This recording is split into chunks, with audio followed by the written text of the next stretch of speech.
and I'm so glad that you tuned in to spend a little time with me on today because I want to talk to you about it's worth the wait. You know, it's worth the wait. Oftentimes, when you hear the word wait, whether you are a young child or you are an adult, the word wait doesn't resonate well with individuals because it means that you have no control in order to make something happen as quickly as you would like it to happen. And so when you hear the word wait, you automatically understand that there's nothing that you can do but conform to the word wait.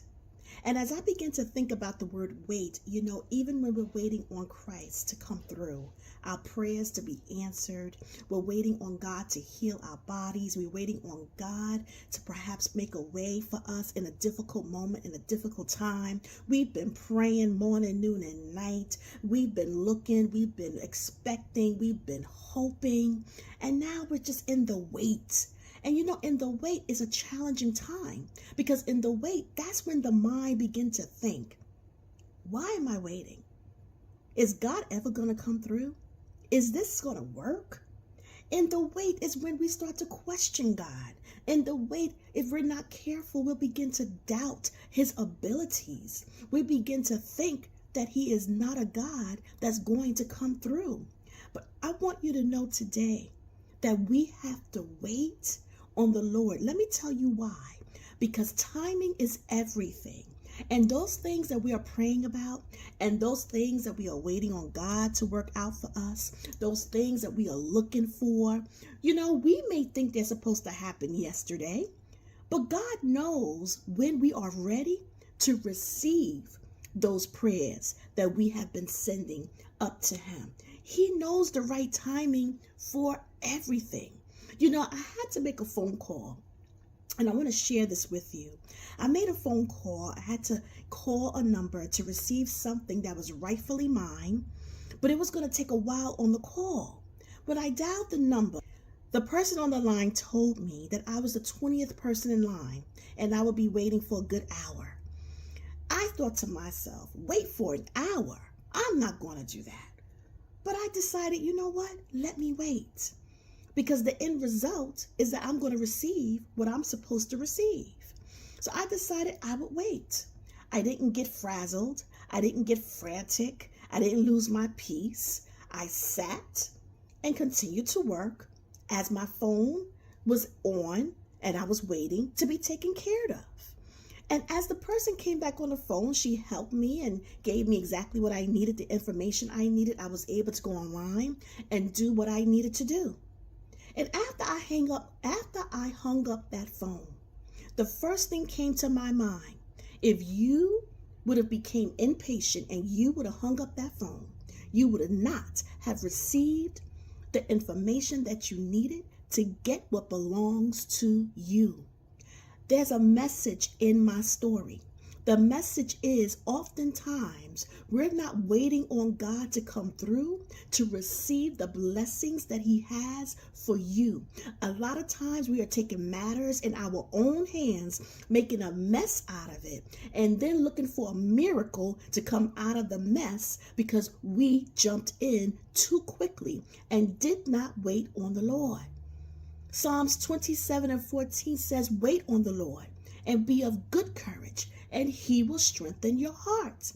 Wait, I say, on the Lord. And God saying, look, if we wait on him, he's going to allow us to be able to endure in the wait.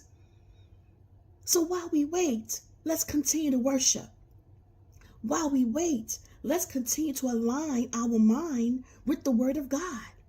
As we wait, let's continue to include him in everything that we are doing.